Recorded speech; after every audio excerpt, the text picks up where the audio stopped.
What's good? It's your boy CJ Goodfellow. We back with the boxing clinic afternoon grind after a nice little layoff. And got some news coming in. I'm going to link the article in the description. Mauricio Sulaiman Jr. says that the WBC rankings will move on.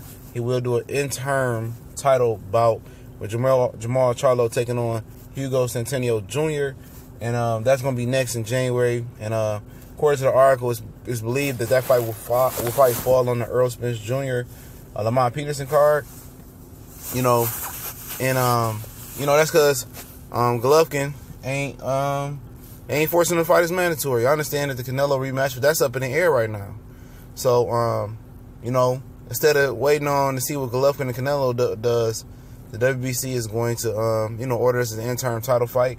And if it's signed, sealed, and delivered, and the Canelo versus Triple G rematch don't happen, will they scrap this and let Jermall Charlo fight Triple G or force him to fight Triple G?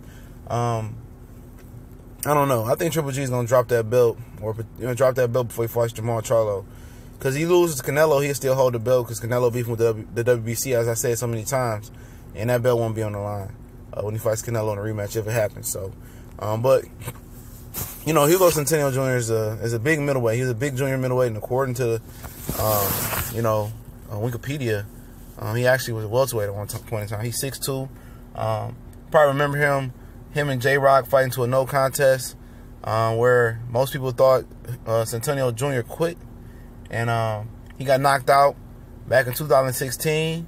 Then he came back and won twice versus two undefeated guys. And got the knockout over an old boy name. I'm not going to try to attempt it because I will butcher the hell out of his name. But, this should be a good fight for Charlo. Centennial Jr. is still hungry. But we seen he don't have that drive. You can look at the Julian J-Rock fight, that drive. If you quitting and you struggling with Julian J-Rock, man, Charlo gonna chop you up, mincemeat. I expect Charlo to get the stoppage. He already been stopped once by a guy named I'm not gonna attempt to butcher. And then most people felt he quit versus J-Rock. And this was easy work for Charlo.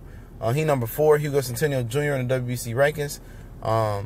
Number 2, I believe, is Canelo Alvarez, and number 3 is Danny Jacobs. And it's nice they jumped over, Saul Canelo Alvarez and Danny Jacobs and went to Hugo Centeno Jr. Maybe behind closed doors they offered Danny Jacobs to fight, and Eddie Hearns already said he don't like that fight for Danny Jacobs. They easily could have ordered Danny Jacobs for Jermall Charlo as the interim WBC title bout, and then the winner would have got a mandatory shot at Gennady Golovkin. And ultimately, that's what they both want. They want a fight with Golovkin for the chance to get the WBC. So why didn't the WBC order Charlo and Jacobs? They did the same thing with that little unofficial junior welterweight tournament, skipping over Omar Figueroa for Jose Ramirez. But you know how it is. Funny acting. We out.